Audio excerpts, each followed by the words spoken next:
Bonjour, ici Alain Caron du canal Info Plus, votre télé communautaire, et je suis en compagnie de Caroline Paillère, conseillère municipale, responsable des communications et aussi responsable du dossier du changement de nom. Bonjour Caroline. Bonjour Alain. Alors Caroline, aujourd'hui, on s'attaque à l'explication plus logistique là, du déroulement du vote. Qu'est-ce qu'il y a de plus inhabituel, là, si on pourrait s'exprimer ainsi? Oui. Bien, en fait, à cause du contexte actuel de pandémie, on a dû adapter énormément notre formule de vote pour vraiment le mettre en lien avec les normes sanitaires actuelles. Donc, ce qu'on a choisi de faire, c'est un vote à l'auto. C'est quelque chose qu'on n'a pas vu souvent encore, effectivement, mais de cette façon-là, ça nous permettait d'assurer au maximum la sécurité de tous dans le contexte actuel. OK. Et ça élimine aussi, je crois, les files d'attente à l'extérieur, là, en période un peu plus froide ou peut-être possiblement Oui. avec de la pluie et le mauvais temps de l'automne qu'on connaît habituellement. Alors, c'est du mercredi 14 octobre au dimanche 18 octobre que ça se déroule, le vote. Et les gens peuvent y aller en automobile à l'Arena Carnegie-Dion pendant ces périodes-là, de 10h à 20h. Mais si on n'a pas d'automobile, qu'est-ce qu'on fait à ce moment-là?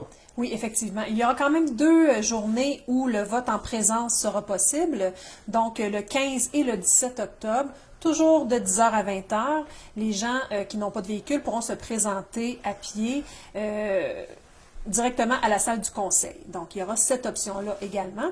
On a aussi pensé aux gens à mobilité réduite. Donc, pour ceux-ci, le vote aura lieu en présentiel effectivement aussi à la salle du conseil. Par contre, on leur demande de nous contacter d'avance pour qu'on puisse vraiment bien les accueillir, s'assurer qu'ils arrivent et qu'ils ont accès au vote de façon optimale. OK. Donc, en résumé, du 14 au 18, c'est à l'Arena Carnegie-Dion, à bord d'un véhicule. Si on ne peut pas se présenter à bord d'un véhicule, c'est le 15 et le 17, ici même à l'Hôtel de Ville. On peut se présenter à pied ou encore, si on est à mobilité réduite, on fait appel à vous et à quelqu'un qui vient nous chercher pour venir procéder au vote. D'accord. Donc, si on regarde maintenant plus en détail comment ça va se passer là, à l'Arena Carnegie-Dion. Donc, si on arrive au stationnement de l'Arena, dans l'entrée, là, on s'en va vers la droite, si je comprends bien.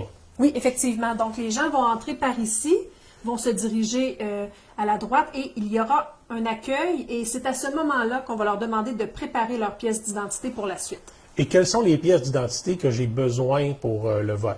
En fait, c'est simple. On demande une pièce d'identité avec photo ainsi qu'une preuve de résidence. Et pour les 14 à 17 ans, ils doivent également être accompagnés d'un parent. Parfait.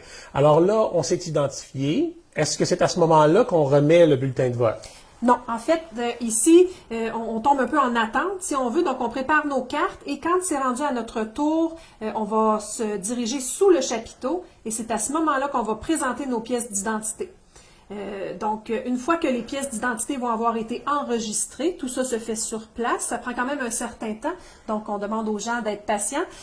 Par la suite, le bulletin de vote sera remis et les gens pourront se diriger pour prendre le temps, dans le fond, de se stationner, de réfléchir, de faire leur choix et par la suite, ils pourront aller déposer le tout dans l'urne. Donc, le choix se fait dans l'automobile. Jamais on ne quitte le véhicule. Non, effectivement. Donc, quand ils vont présenter leur carte, ça va être vraiment sur un plateau pour éviter les contacts inutiles, pour s'assurer de maintenir encore une fois les mesures sanitaires. Et les cartes vont être par la suite redonnées à la personne. Tout le matériel est désinfecté entre chaque personne. Et pour ce qui est du vote, ben là, ça se fait directement dans le véhicule et ensuite on dépose notre bulletin de vote à la sortie. Dans l'urne à la fin. Oui. Et là, notre vote est enregistré, il va être comptabilisé. Voilà. Parfait. Alors, on rappelle encore une fois les dates du mercredi 14 octobre jusqu'au dimanche le 18 octobre. On y va en véhicule à l'Arena Carnegie-Dion. Si on ne va pas en véhicule, on est à mobilité réduite ou on est à pied. On se présente à l'Hôtel de Ville. Si on est à mobilité réduite, on appelle à l'Hôtel de Ville pour prendre rendez-vous. Il y a quelqu'un qui va aller vous chercher puis qui va vous amener ici pour faire le vote. Donc, il n'y a pas de raison que vous ne participiez pas à ce vote historique. Alors, on vous encourage fortement à participer, à vivre ce moment-là avec nous.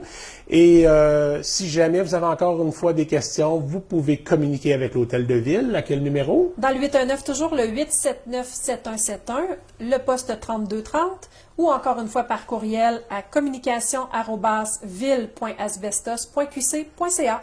Alors, Caroline, encore une fois, tout est très clair. Si on a des questions, on n'hésite pas. Merci beaucoup. Merci à toi. Merci, à la prochaine.